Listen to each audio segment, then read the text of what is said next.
night may be long and the dark may be deep, but the answers are there to be found. Whether it's the normal, the abnormal, or the paranormal, you're in the right place. Let's go beyond reality. Good evening, good morning, and welcome. It's Beyond Reality Radio. I'm your host, J.V. Johnson. Jason has the night off tonight. Thanks for joining us. Another great program on tap for you tonight. We're going to be talking with Ray Szymanski. Ray is interested in the quest for truth about extraterrestrial visitation from the perspective of a former senior scientist for the government.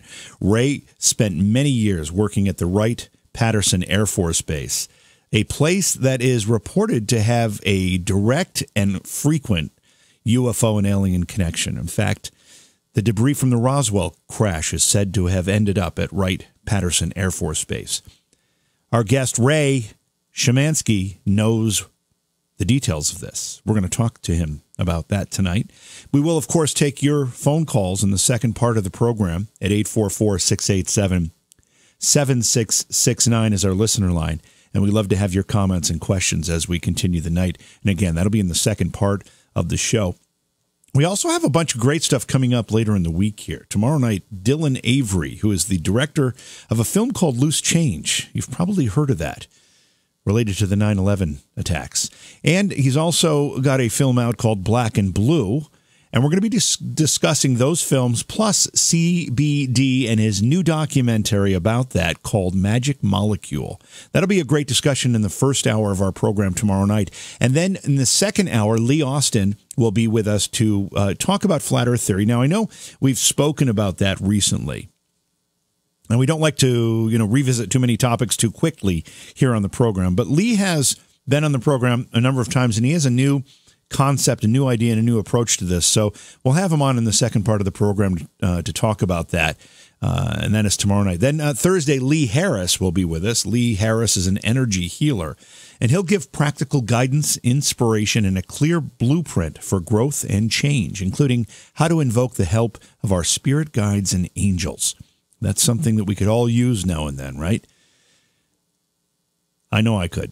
Looking ahead to next week, of course, Friday will be a best of program. Next week, one thing I did want to mention about next week's schedule, because if you remember a couple of weeks ago when the Notre Dame Cathedral in Paris burned tragically, there was a connection between Nostradamus and predicting that fire, according to some people who study Nostradamus. And we quickly had a guest on. We got him last minute. He's a Nostradamus scholar and expert to talk about that connection. He said that he doesn't read it the same way, and that was John Hogue. Now, John was only with us for a few minutes that night, but we made him promise that he would come back and spend an entire program talking about Nostradamus. And we're going to do that next Tuesday night. John Hogue will be with us. The whole show will be talking about Nostradamus and his predictions. Many people believe he was a prophet. Some people say he was just a guy that wrote some things down, and if you interpret them the right way, you can say they came true. Either way, John Hogue will talk about his work, and I know John believes he had some prophetic skills or abilities, and we'll talk about those with John Hogue Tuesday night next week. That should be a great one as well. Stop by our Facebook page, Beyond Reality Radio. Also, please subscribe to mine or like mine, JV Johnson on Facebook. The easiest way to find it is just look for JVJ Paranormal, and you can find my Facebook page. Give it a like. We're going to get those numbers up there. And then I'm going to send you over to YouTube. If you haven't seen the YouTube channel, it's a great place to find back shows. There is a video stream involved. We do some live streaming there. And if you don't have a radio station option in your area and you're looking for another way to participate in the show, that YouTube stream is live each night. And we have a great chat room around it, too. The YouTube channel is JV Johnson on YouTube. So find that, subscribe to it, click the little bell icon so that you get notifications when we upload videos and when we do our live streaming. That's going to do it for our housekeeping stuff. We're going to take a break, and when we come back, we'll bring our guest in. Again, tonight we're going to be talking with Ray Szymanski about Wright-Patterson Air Force Base and its connection to alien and UFO phenomena. It's Beyond Reality Radio. Hey, it's JV here. You know I've asked for your support in the past, and I'm going to do it again because it's really, really important. And there are a couple of ways you can support the show, and it's so inexpensive. Now, you can go to Patreon, and you can become a Patreon supporter, and we really, really encourage that. But there's also another way. If you look at the description of the podcast, if you're a podcast listener, and you scroll down to the bottom, there's a way to support the show directly through the podcast app. And it's only 99 cents a month. It's less than $1. You probably have that change in your couch right now. That $1 a month, less than $1, goes a long way in helping us produce this program, provide great interviews for you during the course of the week. I thank you in advance because the support is so important to the program. Phone lines will be open in the second hour of the program. It's at 844-687-7669. Tonight our guest is Ray Szymanski. Ray is an author, a paranormal researcher, also a longtime worker at the Wright-Patterson Air Force Base, where anyone who has followed the story of alien appearances, abductions, Roswell crash, and U.S. and government involvement of any of that knows that the Wright-Patterson Air Force Base has long been a source of controversy and rumored to be a site where much of this information and activity has taken place. And our guest will talk more about that as we have our conversation tonight. Ray, welcome to Beyond Reality Radio. Thanks for being here tonight. Thanks for inviting me. Appreciate it. So I want to get to know you a little bit first here before we get into the meat of this discussion. Tell us a little bit about when this type of thing, paranormal, anything, whether it's UFOs, aliens, ghosts, anything paranormal, first attracted your attention. I was 1973 in January was my first week on the base. I was a cooperative education student from the University of Detroit, electrical engineering major. And about the first week, I was assigned to a mentor. His name was Al. And we were in a 2-story office building, which was connected to a 250-foot-long hangar. And on the other side of the hangar was an identical 2-story office building. So he said, hey, let's go. I'll show you where the Greasy Spoon is at, the local coffee shop. So we step out of our building and go into the connected hangar, and it's dark and it's dusty. And he turns to me and says, have you heard about our aliens? Wow. So I'm this co-op student. I don't know anything from aliens, from the man on the moon. And so we have a little conversation. He explains to me that there was a crash wreckage out west. It was brought to Wright-Patterson Air Force Base for evaluation and possible exploitation. And, I eventually learned that there was a widespread knowledge of Wright-Patterson's connection to UFOs because Project Blue Book had been there for nearly 22 years, and it had only ended just in 1969. So that was less than 4 years until I showed up. So the base was fairly well. They knew that Wright-Pat was connected. So at that point, it kind of lit a little spark in me. And, as my career went on, I always kind of peeked around corners and talked to people about it and got a lot of reassurances that Wright-Pat had a lot to do with that. So you didn't have an interest in any of this before you started working at Wright-Patterson Air Force Base. This all happened once you got the job there. Pretty much didn't have a clue. I mean, I can remember growing up in Detroit and stargazing and that kind of thing and being interested in the early space race. But it really wasn't until I got on base and my mentor for that work study term brought it up. And I started reading everything I could when I could, and that was really the beginning. When he brought it up, you hadn't been there very long. You were, I guess, by all measures, a rookie.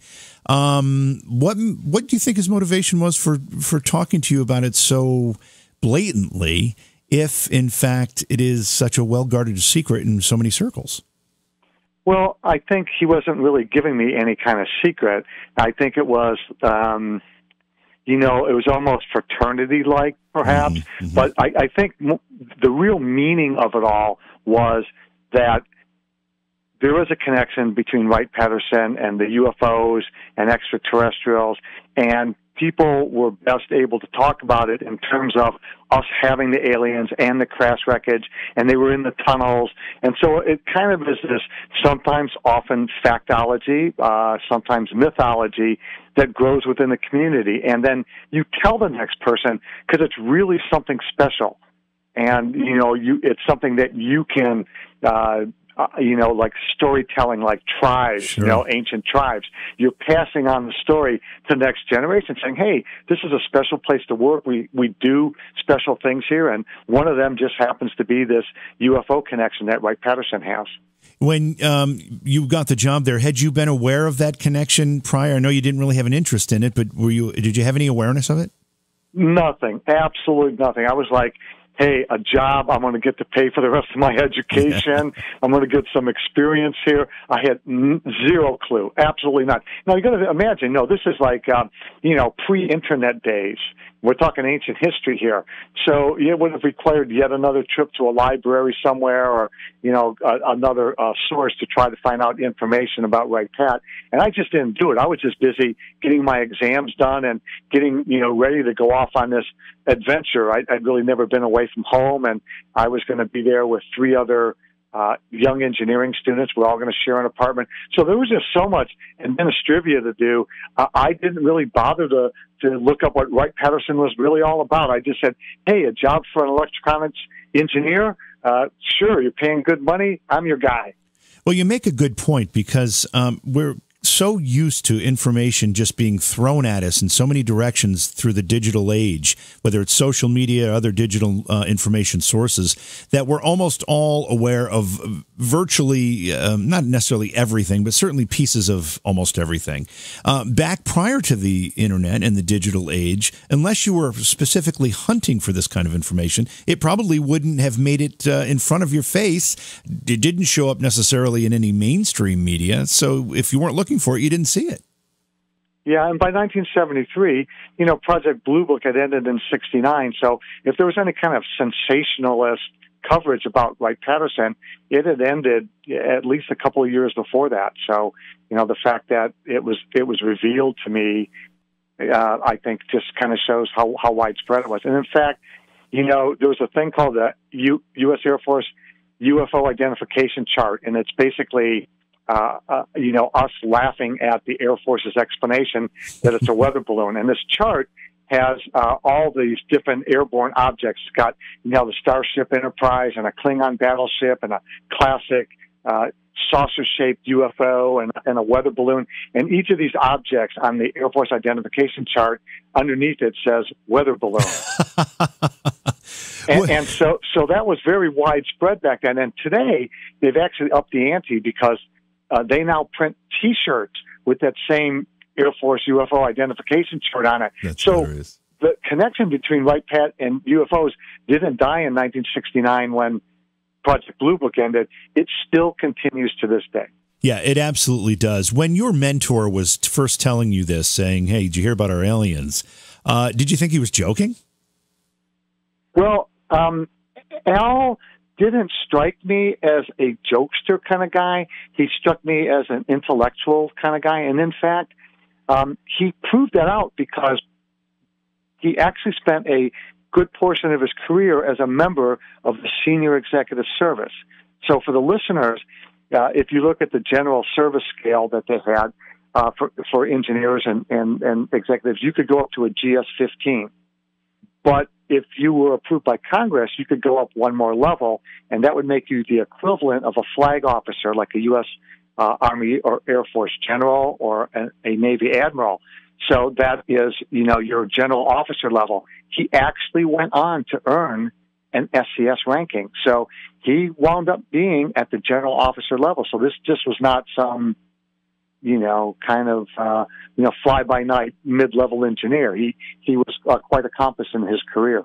For those who might not be familiar with Wright-Patterson, tell us where it's actually located geographically.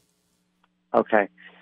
Geographically, if you go about 60 miles west of Columbus and you go about 60 miles north of Cincinnati, you'll come to an intersection of Interstate 70 and Interstate 75.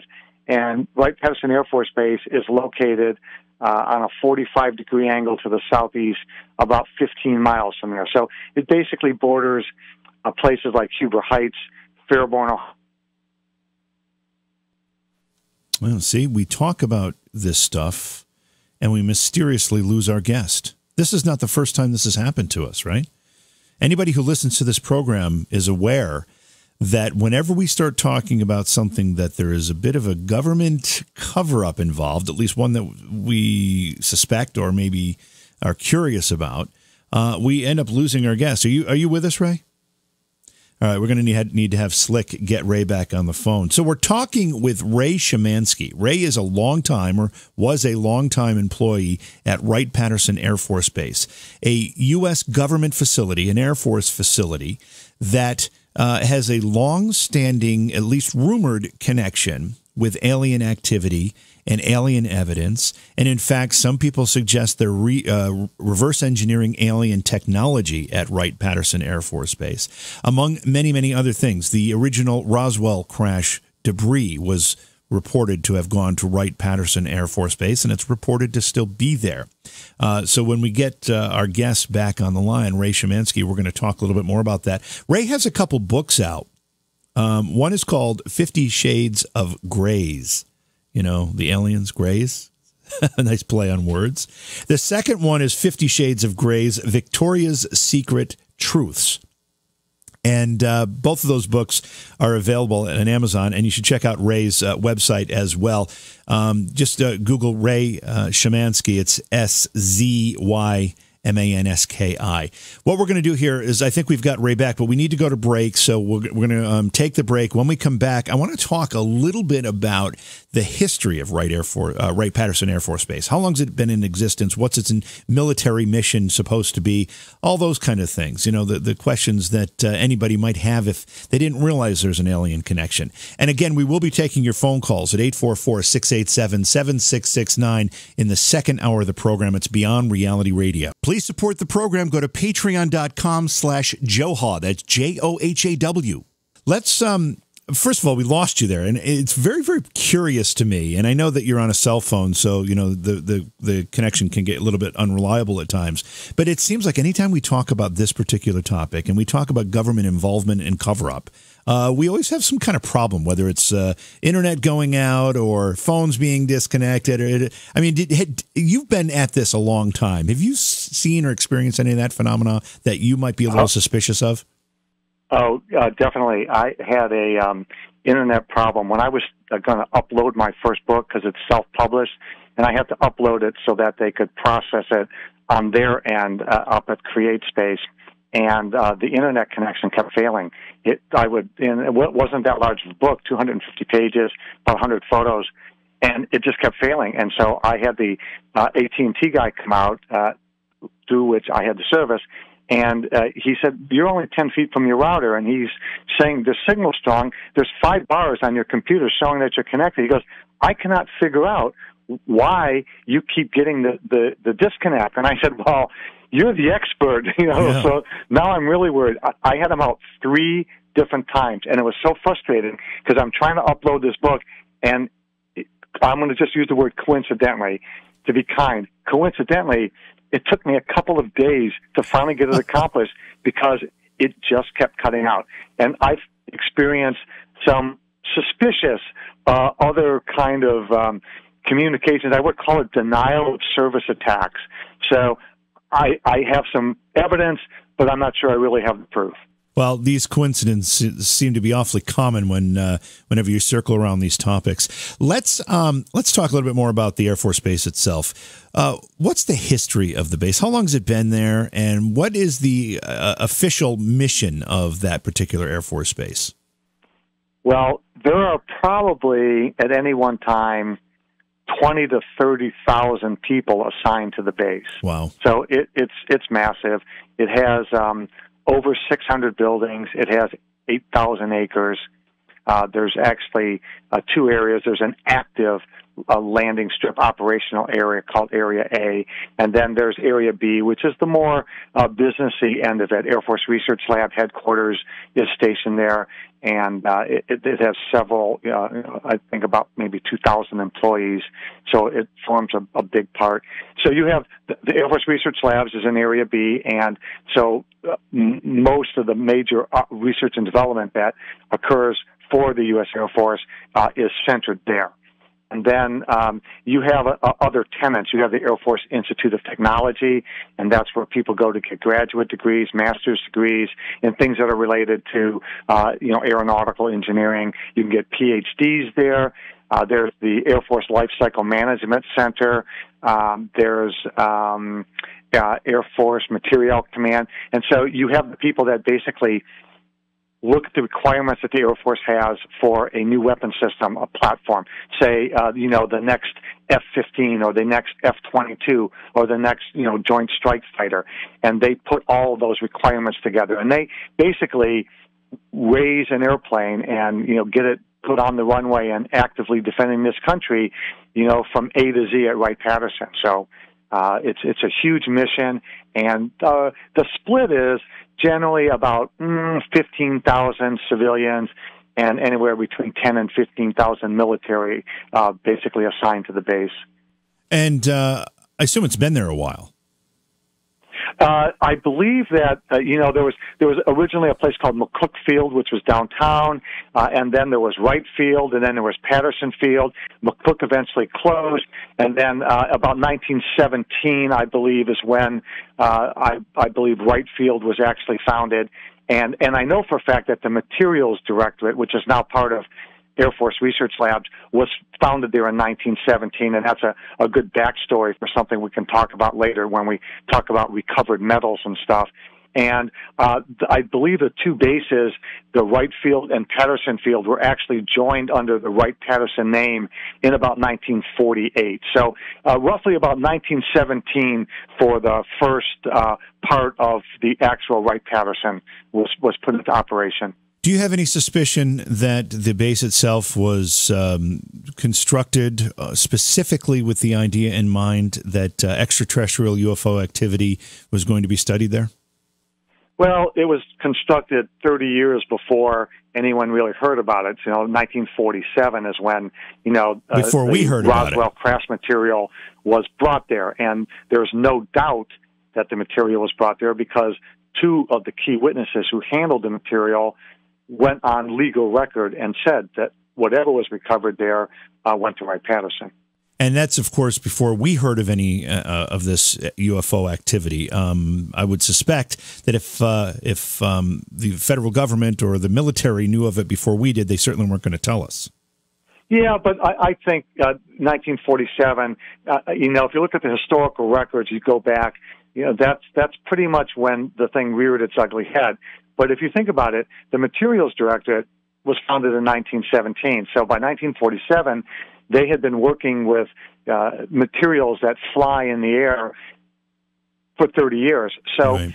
Wright-Patterson would have been the natural place to bring this material that we really didn't understand at the time, because you would have the materials experts on the base. They would have the expertise, they would have the equipment, they would have security and vaults and guards and fences. They would have secrecy oaths. They had funding. So it was really the perfect storm, the perfect place to bring something that you gathered in the desert and that displayed these unusual properties of, I can't burn it, I can't dent it, I can't cut it. So that's why Wright-Patterson would have been chosen. Okay, so 1947, we have the Roswell Incident. We've got a crash.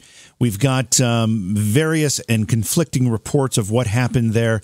From what you know, based on your time at Wright-Patterson, what happened? Well, Jesse Marcel and Sheridan Cavett were sent with the rancher, Mac Brazel, to go back up near Corona, about 70 miles northwest of Roswell, and pick the stuff up. And in their testimony, especially Jesse Marcel, he said, we picked up thousands of little pieces, thousands. And the largest piece he ever mentions is about a 2-foot by a 3-foot piece. But Jesse also said in an interview with Stanton Friedman, that material was not of this planet, and he went on to say why. And he also said, I do know it went to Wright-Patterson Air Force Base. Well, then you have another person, Thomas DuBose, a general, who worked as the chief of staff in the 8th Army Air Force headquarters in Fort Worth, and that is the location through which the material passed from Roswell on its way to Wright-Patterson. And late in his life, General DuBose signed an affidavit that said that material went to Wright-Patterson. So you have two immutable sources. Yeah, so it arrives at Wright-Patterson. What do they do with it? Well, most likely what would have happened is they would have brought a small portion of it. You know, Jesse said, I picked up thousands of pieces that were like 1 inch by 1 inch. So they probably would have brought a briefcase full, made arrangements to meet with the head of the materials directorate and said, look, guys, some guy picked this up. It has some unusual properties with our cursory testing, and we would like you to tell us everything you can about this material. And we'll give you, X amount of dollars, X amount of weeks or months to look at it. But just write us a report. Tell us what you can. And I'm sure that there were some conversations going back and forth. Eventually, the materials directorate and maybe some other labs at the time that were in existence would have looked at it and said, here's what we know, here's a report. All the people who handled it, and there would have been just a few, maybe a few top scientists, maybe a dozen. They would have been sworn to secrecy. There would have been one or maybe two copies of the report, and off it went into history. The rumors that surround this have been circulating for a very, very long time, and there are a lot of people that are emphatic that the story you just told is the actual truth. Were you ever given any access to seeing any of that that material, or were you ever given any access to files that would support what we're being told? Absolutely not. No. Yeah. No, I worked in a different area. Most of my work was involved in software. So, no, I would imagine that secret got buried back in 1947 on the base. And that's not to say that scenario didn't replay itself, throughout the decades. If they recovered other things, then it probably would have gone right back to Wright-Pat for the same reason. In 2017, the materials lab celebrated 100 years on the base. I mean, that's a lot of expertise. That's a lot of experience. And if other agencies were to bring them things that were picked up, I'm sure they would take it to Wright-Patterson for the exact reasons that the Roswell stuff was brought there in 1947. Ray, I want to take you back to the story that you told, how this whole concept and this idea was introduced to you by your mentor. There was some, I guess, misinterpretation of that. What was misinterpreted about that story? Well, most of the people who have interviewed me or talked to me about this, they tried to get me to say that was the proof, that was the evidence that indeed all those events happened. And I think the clarification is that what it really represents is the fact that almost the entire community at Wright-Patterson was aware of the connection between Wright-Patterson and UFOs because of the Project Blue Book and other things that were written locally about the Air Force UFO investigation. So it really, I never viewed it so much, and even in the long term, never viewed it so much as, well, this is evidence because this guy, went on to become a member of the SES, and he must have known because he was a very high-ranking civilian. Well, he really wasn't at the time he made the revelation. And I could ask, Doug in accounting, hey, Doug, what do you know about the connection? And he'd say, oh, yeah, we're well aware that, the Wright-Pat guys in the Foreign Technology Division on the other side of the base in Area A, they had worked the UFO investigation for over 20 years. So it was, I guess, a widely kept secret that Wright-Pat and UFOs were connected. So and that's what it's about. Yeah, you said there was about 15,000, I think that was the number you used, civilian employees at Wright-Patterson. How many of those, or whatever the number is, were professionals such as yourself, people that may have actually been involved in whether it was reverse engineering or studying or explaining or hiding this connection with the UFOs and extraterrestrials? Well, Air Force Research Lab headquarters is there, and you had the Sensors Directorate. Well, they're now called directorates instead of labs, but they're essentially a lab. You know, you have their specialties. You have, sensors lab, you have materials lab, you have propulsion lab, a human performance lab, and so there's a lot of those disciplines that could be applied to anything that wasn't ours that we either recovered or were given.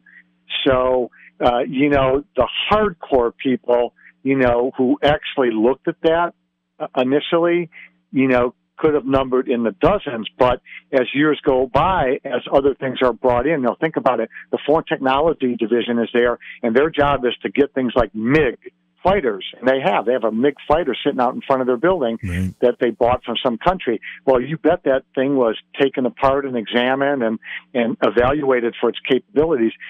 That job alone might have required hundreds or thousands of people to look at it.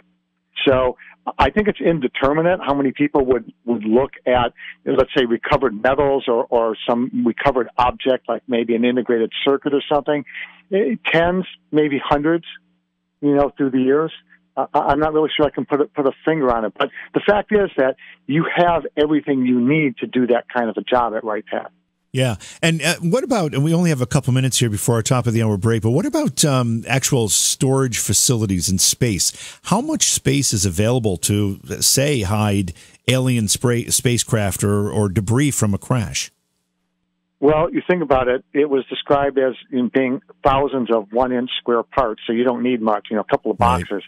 The Wright-Pat has, I'm going to just throw out a number, I'm probably wrong, but they have 2-3 dozen hangars, each with, maybe a minimum width of 200 feet across and 100 feet deep. So, you could store 1,000 30-foot crafts on the base and close the doors on them. So there's plenty of space there. They have over 600 buildings. And again, we're not talking, a 90-foot spacecraft, even though we could fit maybe a dozen of those in a single hangar. Right. And the Air Force owns millions of square feet where they store all the relics that eventually make it to the Air Force Museum. So they've got more space than they ever need. Now, you're not the only person to come forward with much of this information. However, even given the numbers that you're talking about, the number of people that, whether they were military or civilian, that have been on the base, how is it such a well-kept secret? Well, I think it's neat to know, and that's always the way it's been. Now, look at the presidents.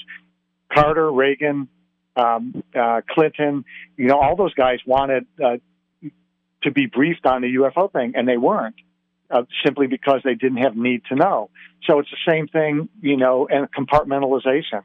You think about it. They bring in the debris in a briefcase. They take it to the director of the Materials Directorate. He handpicks a couple of scientists and engineers. Now you only got 5 or 6 people knowing about it. Yeah. It doesn't take, and in many cases they might give a scientist a piece of metal and say, just tell us what you know about this and don't ask any questions. And there's nothing he can say because he just simply had a piece of metal. So it's similar to what we've learned about maybe the JFK conspiracy or other conspiracies where the information is so compartmentalized, you don't put it all together, therefore you don't really have a story to tell.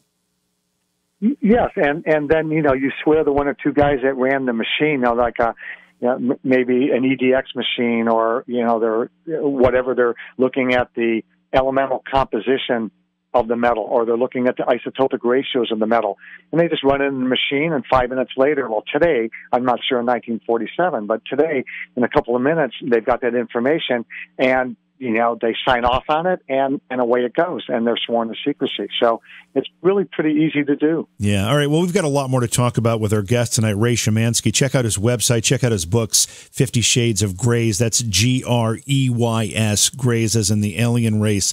And we're going to take your calls and questions at 844-687-7669. It's Beyond Reality Radio. Don't go away. We have a lot more to come. Hey, it's JV here. You know I've asked for your support in the past, and I'm going to do it again because it's really, really important. And there are a couple of ways you can support the show, and it's so inexpensive. Now, you can go to Patreon, and you can become a Patreon supporter, and we really, really encourage that. But there's also another way. If you look at the description of the podcast, if you're a podcast listener, and you scroll down to the bottom, there's a way to support the show directly through the podcast app. And it's only 99 cents a month. It's less than $1. You probably have that change in your couch right now. That $1 a month, less than $1, goes a long way in helping us produce this program, provide great interviews for you during the course of the week. I thank you in advance because the support is so important to the program. Thanks for joining us. If you're listening on one of the radio stations carrying the program, I think you should thank them as well for carrying it. We appreciate their participation and their membership in the affiliate family for Beyond Reality Radio. If you're listening online or you're listening as a download later, we welcome you as well. Tonight we're talking with Ray Szymanski. Ray is a paranormal researcher and author, a longtime employee at the Wright-Patterson Air Force Base. We all know the connection, at least rumored connection, which Ray is clearing up for us, the rumored connections of the Wright-Patterson Air Force Base and UFO and alien activity. We're going to bring him back in just a moment. I'll remind you, tomorrow night, Dylan Avery will be with us for the first part of the program tomorrow. He's the director of a film called Loose Change, which looked at the controversy over the 9/11 conspiracy. And also Black and Blue is another film that looks at police brutality. And then we'll be talking about his new documentary. It's called Magic Molecule, and it's about CBD. In the second hour of the program, Lee Austin will return.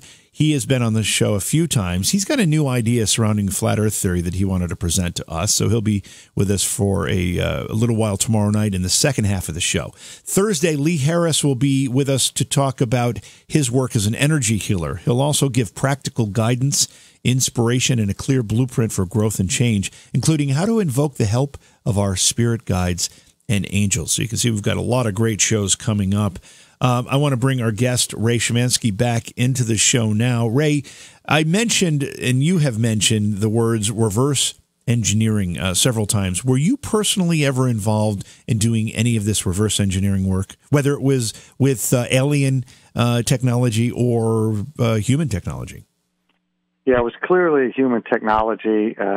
Looked like perhaps a projectile of some sort with a control system, and my job was to look at some of the circuit boards and create a schematic diagram so that the more senior engineers at that point could look at it and try to figure out what the function of the board was. And then, when all of the boards were completed and we showed the connections on a giant schematic, then they could get an idea of the capabilities of the object from which those printed circuit cards that were loaded with components, what it actually did. We know that, the Soviets during the Cold War had a lot of unusual technology and craft. We also know that our own military was doing many of the same things, testing things, experimental aircraft. And often I think there's a good reason to believe that some things that are called UFO or alien craft might be misidentified human technology. How common do you think that is or was? To misidentify our technology or alien technology? Yeah, well, I guess, you hear about the F-117s and they were flying that stuff, things that might have gone off range. They did a lot of experimental things out at Edwards Air Force Base. And, there was some population around there, not much, but there's some. So I think some of the reports are certainly attributable to that. It makes sense. But I think, for the most part, there are enough substantial cases out there to prove the existence of the phenomena. Yeah, I think that's a good point, too. What about the famous Hangar 18, where that Roswell material was supposedly taken? Does that really exist?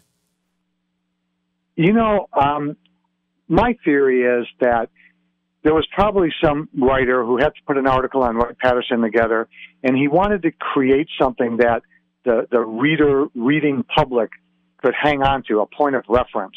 So I think that somebody invented the title Hangar 18, and then they said, yeah, that's where they store all the stuff at Wright-Patterson, because we have 600 buildings there and 8,000 acres.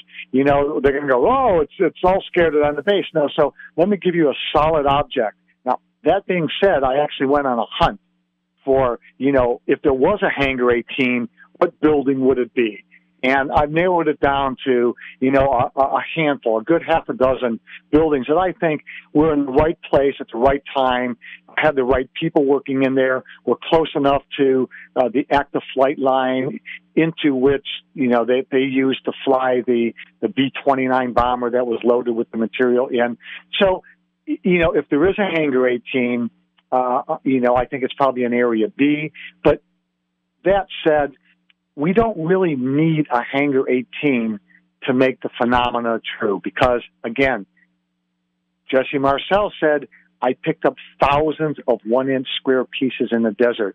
You don't need a hangar, okay? And hangars don't generally house labs. Now, they do on some occasions, but most likely, if it's a piece of material, it'd go to the materials directorate. It'd be just a standard building, filled with electronics and that sort of thing. So not really a hangar. You don't really need a hangar to examine the metals picked out of the desert.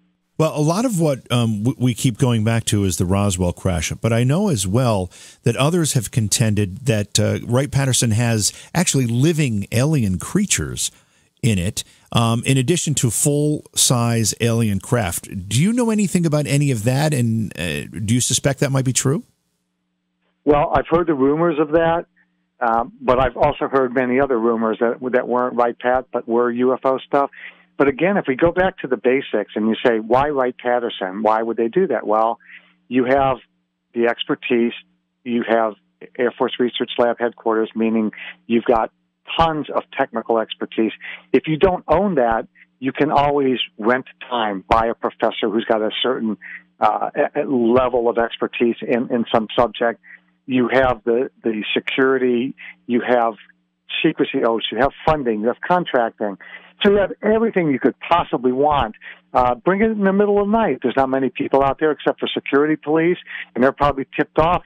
Bring it in a dark truck, bring it into a building, and nobody's the wiser except the person who's working on it. So, again, it's just one of many perfect places to do that kind of research. One of the things I noticed about your website and information about you and about your book, you mention Men in Black. You say, are the Men in Black real? What do you know about Men in Black?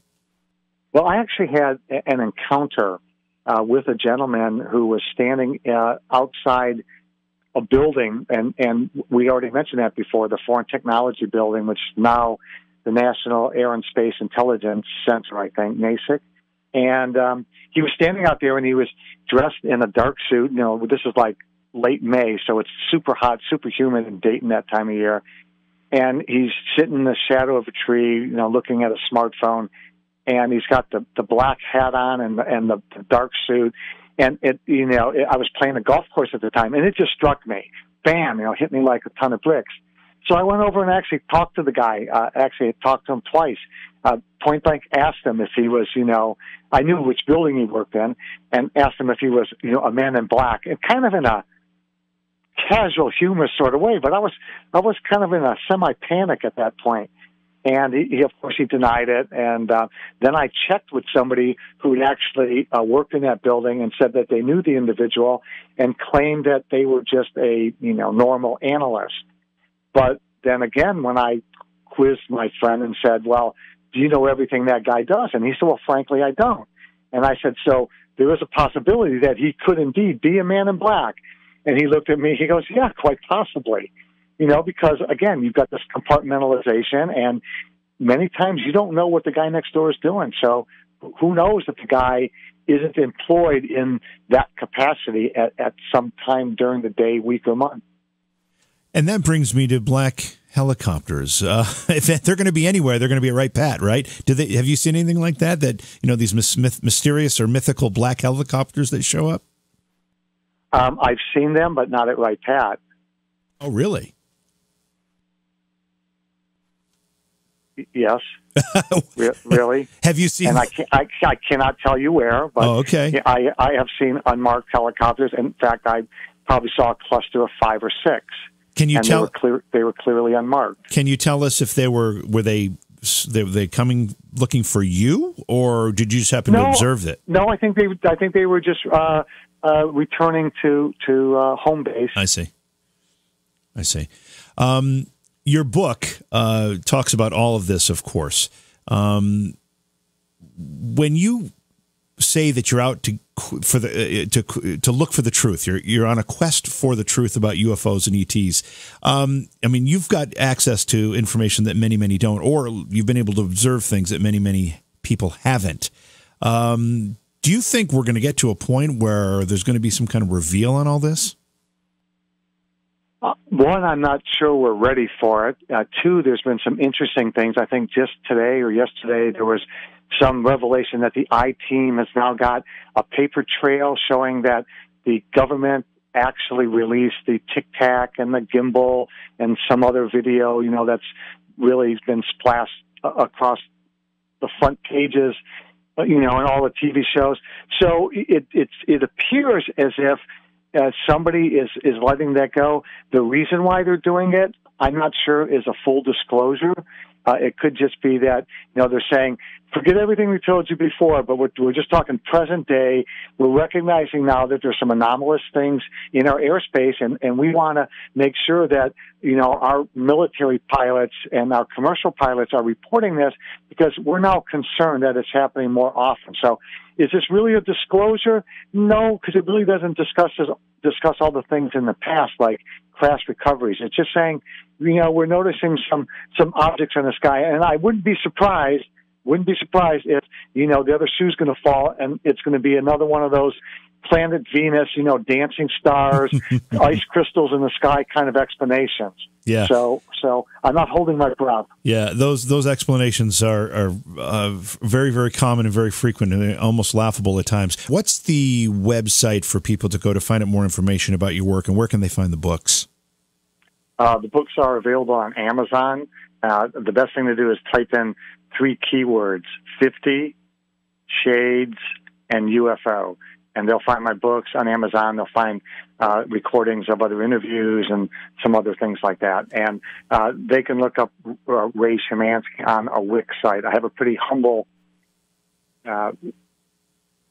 footprint out there on the web. I'm happily retired after 40 years and never thought this would be a second career, although it's turning into that. So sure. They can find me on Wix site, WIXSITE, and type in my name. Right, they can probably should come up. Yeah, they could probably Google you and get there too. Now, we're going to have a whole other segment on the other side of this break, but we've got about 4 minutes here. I want to ask you, because we mentioned things like phones being disconnected. You said you had a problem with the internet when you were trying to upload the book the first time. Any other misadventures or anything that is a little suspicious while you were researching this book? Well, one of the interesting that happened to me in Exeter when I went out to the site of the Muscarello, the 1965 sighting, and I was sitting in my car, and a disembodied voice appeared outside the driver's window and asked me what I was doing there, and I explained I was a researcher, and they said, well, they're not coming back. There's nothing here for you to see. You need to leave. And I didn't see a car approach my car or anything, so somebody had either come out of the woods or dropped out of the sky or who knows what. And they said that to me on 3 different occasions as I was trying to explain my presence there. And I was stunned. I was pretty shocked. And I just finally said, I caved. I said, well, okay, fine, I'm going to leave. And I did, because I had no idea who they were, what they were, and whether they had an army of people in the adjoining woods. So right. I basically left. It was a pretty scary situation. Wow, that is scary. We've had other folks talk about similar incidents. I mean, you just don't know, and you don't know the lengths they'll go to prevent information from getting out. I mean, we've seen some things that are pretty extreme. I also had an incident in Rendlesham when I went there, and I noticed that there was a car parked all day at the entry point where most researchers would enter to kind of retrace the steps of Peniston and Burroughs and the boys. And it turns out that the car was registered in a town 2 hours away, and that town is host to a intelligence center. And I thought, that's strange. Maybe they were observing the people coming in and out of Rendlesham Forest that day, trying to get a bead on who's doing research, which I thought was unusual, a little paranoid on my part, but nonetheless, somebody wasn't just there, I'm in a neighborhood. It actually came from a place that hosts an intelligence center 2 hours distant from Rendlesham Forest. Ray, the first book is subtitled Evidence of Extraterrestrial Visitation to Wright-Patterson Air Force Base and Beyond. What's the difference between the first and the second book? Well, the first book, I went to famous sites and I tried to find new witnesses. I tried to interview old witnesses. In the second book, I did a 2-year case study of a family that has had multi-generational contact with entities that they're not quite sure what they are. Under regression, the principal character in the book, Victoria, after whom the book was named, she mentions things like iridescent insectoids in robes, mantises, greys. So she mentions many different species of entities, aliens, if you will, that she's come in contact with since she was a young girl. And the regressions that were performed, she's had 4 regressions performed. Those regressions were performed by 3 of the top hypnotherapists or, medical therapists, whatever their official titles are, in the world. And they include Dr. Leo Sprinkle, Yvonne Smith, and Barbara Lamb. So through those regressions, we learned that a lot of these very fuzzy memories that she had from childhood as a girl, she had these memories of ant people crawling around her ceiling and that type of thing. Those were actually screen memories, and she was actually being abducted and has been unwillingly participating in an alien breeding program. So I collected all the photographic, clinical, medical, narrative evidence, put it to the stress test, and that which didn't pass, didn't get published, those things that I think make a strong case for that reality are contained in the book. So did you say that there were screen memories? Is that what you said? Yeah, a screen memory is either induced by the person who abducted you, or there's something that they're self-induced. So a lot of people who are contactees, they'll see an alien gray that have an oversized eye, and there will be sometimes a self-induced screen memory where they'll remember seeing owls in a dream or deer or any large-eyed animal, where in fact they're trying to put a memory there that allows them to cope with the trauma having been taken from their room and perhaps subjected to some kind of medical testing. In other cases, the abductors themselves are known to impart a screen memory so that the person who has been abducted will not remember exactly what happened to them. And you say she, and I think you said her name was Victoria, which is in the title of the book there, has been in an alien breeding program? Yeah, she has had, under regression, she explains that she believes that they're removing eggs from her to perhaps be fertilized.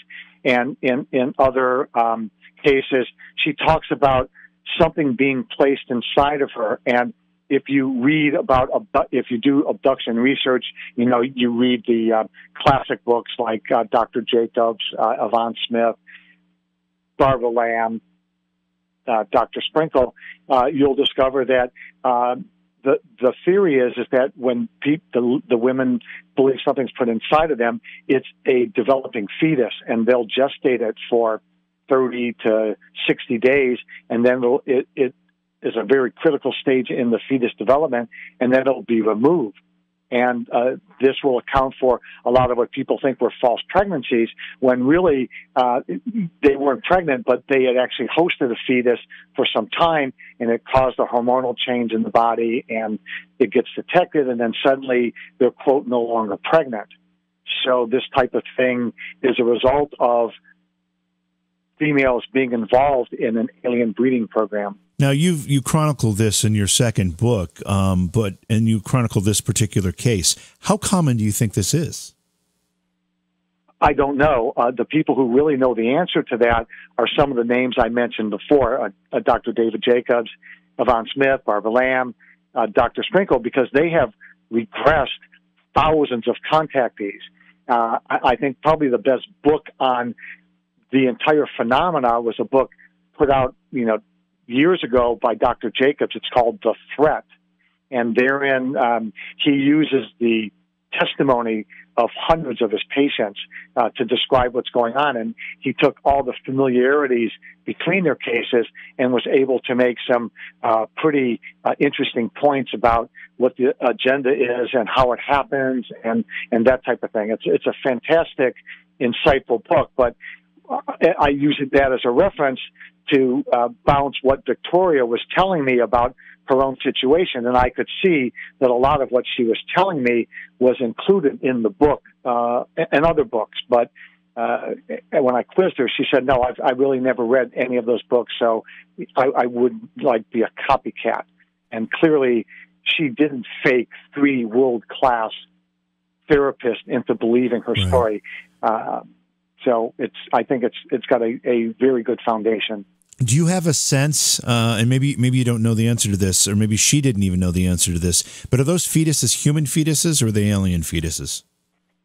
Well, according to the research, they're fertilized with a human sperm, and then they're injected or spliced in with some alien DNA, and then the offspring is a hybrid of human alien form. And do you believe those hybrids are then walking among us on Earth? Or are they taken back to some other planet, some other place? Which is interesting, because one of Dr. Jacobs' books that came out just a few years ago is, Walking Among Us, which talks about how the aliens are actually now integrated into our society and the process that happens and how that all occurs. Do I believe it? I have an open mind. I wrote 2 books about a related phenomena, so I have to have an open mind. I would say it's entirely possible. Wow. You give lectures about these topics in your books all around the country. What's different about the way you approach this from other folks? Well, I'm happily retired, so I don't have to this money-making venture. And if you ask the lady who does my taxes every year, I'm not making any money. I mean, it's a full-time effort when you're doing research. But the fact is, I don't have to enhance the work that I find. So there's a lot of folks out there who make this a paying business, and that's their livelihood. And I don't really have to do that because I have a good government retirement based on 40 years. So I think I can maybe be a little bit more subjective and, almost be blasé about it and, not have to stand at the pulpit and beat it to death. I just try to tell the facts as I think I know them and let people make up their own minds without trying to force them into, a certain belief because that belief is going to make me financially better. Do you think it's important, and do you do this work in part because it is important that people learn the truth? Well, I did this work because I'm trying to find my own truth here, and I'm only trying to, run to bedrock all of the rumors that I heard through the years working at Wright-Patterson. So I'm trying to just convince only myself that this is a real phenomena and there's some meat on the bone here.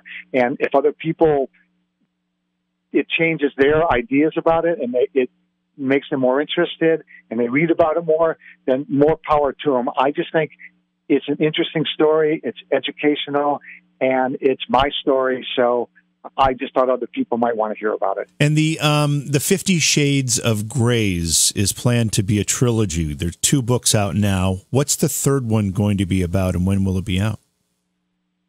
Well, I'm not exactly sure, but what I'd really like to do is I'd like to take my metal detector and go to one of these sites like Roswell or the plains of San Agustin and find an interesting piece of metal and then have that metal tested by some experts and have them come back and go, you know what? This was not made on planet Earth. I mean, that would be a book unto itself. And it might be a small book, but I'd really love to do something like that. So I kind of want to get back to more of the trace cases where there's radioactive, traces that are detectable by Geiger counters, or, maybe finding an interesting meteorite that somebody goes, hey, we've never found one of these before. I think I'd like to put that kind of book out there, and maybe follow up on some other unfinished business. Like, there's a lot of stuff from Victoria's Secret Truth I just didn't put in the first book, and I think it merits mention. So, maybe I'd finish up with another chapter about that. I saw a documentary recently, and sadly I don't remember the name of it, but it was about a doctor who was removing what were thought to be alien implants from folks, and they followed one gentleman who had something in his leg. Are you familiar with that particular story or any of these implant stories? Oh, yeah, I'm very familiar with it. His name was Dr. Roger Lear. Right. And the documentary was probably called Alien Scalpel, after his famous book. That may be so, yeah. And Dr. Lear had upwards of about 20 patients, and they actually had the videotapes. And when they took out these implants, some of them displayed very unusual properties. In one case, they claimed that one of the objects, and it was a small, the size of a pencil head, was actually transmitting on a very high frequency, unusual, putting out an unusual signal there. And it's, it's not connected to a battery or anything, and yet this thing is transmitting a radio signal. So yeah, Dr. Lear, unfortunately, he's passed on, but he was a pioneer in the field of removing these implants and having them tested. And in some cases, when they did the elemental analysis or the isotopic analysis, they discovered that this was metal not made on this planet. So clearly, when you're on a show like this one, you're going to be able to get a fair hearing and have a good, open, and honest conversation. How does the mainstream or general media accept these discussions from you, or from anybody for that matter? I've been on a Fox morning show. I've been on an NBC morning show. These people were fascinated to hear the story. In all the interviews I've done, my first book came out in 2016. There's only one person that I wouldn't go back on their show, because halfway through they started to pontificate about how this is BS, and I was BS, and it was the planet Venus, and it was reflective ice crystals, and of course I let them babble on, but for the most part, I've been welcomed with open arms, and people just want to know what I found out. I've public television filmed one of my presentations, a 90-minute presentation, and it's out there on some, PBR station. I had Fox News come out and record a whole 90-minute presentation. So I'm not really getting any blowback on all of this, and I wouldn't expect any, actually. That's good to hear, because we often feel like these topics are maybe not quite ridiculed, but certainly looked at with a raised eyebrow from mainstream media. And we think it's important that these things be discussed. And whether you believe or not, or you agree or not, just the fact that we can have an open, honest discussion about it, I think is a major step forward. Even the Dayton Daily News, that, anytime they get a chance to debunk a UFO sighting, especially if it's over Wright-Pat, they do it in a heartbeat. And they printed a pretty positive article when I was doing a local presentation. That's probably, a year or two ago. So, they didn't give me a hard time. I thought the guy, his name was Barry Barber, very civil during the interview. I just, expected worse, but it was very professional. All right, so we're almost out of time here, Ray. Again, once more, give folks an idea where they can pick up the books and follow more of your work. And I know that you do lectures and speaking, and any place that you might be showing up that people could come see you talk. I'm going to be doing a lot of talks in the Dayton area this summer because I live there. I'm going to be, I'd like to do the libraries because it's easy to book. It's free for me to do that. I know they pay me a little honorarium. So I'm going to be, they can check the Beaver Creek Library. I'll be there this year. Troy Library, Fairborn Library, Bellbrook. I'm going to be doing a talk in Livonia, Michigan in July. I'll be up at the Headlands International Dark Sky Park in July to give a talk. So I usually post it on my website a couple weeks in advance. That's terrific. Once again, your books are on Amazon. Books are on Amazon. They can look me up under Raymond Szymanski on Facebook. It's pretty easy. I said I put the schedule on my website, I don't. I put the schedule on Facebook because I'm usually there more often. So if they want to check Facebook, they'll get to see some of my appearances, my upcoming appearances. Perfect. Ray, thank you so much for spending the time with us and sharing your story. We hope to have you back on the program again when you get the third book. Well, great. And tell Jason to show up this time because I got a question for him. I will for sure. I will for sure. Once again, thanks for being here and have a great night. Again, Ray Szymanski, check him out on the web, and his books are on Amazon as well. And we have links to those books on Beyond Reality Radio social media as well. All right, we're going to take a break. And when we come back, we'll wrap things up. It is Beyond Reality Radio. Please support the program. Go to patreon.com/Johhaw. That's JOHAW.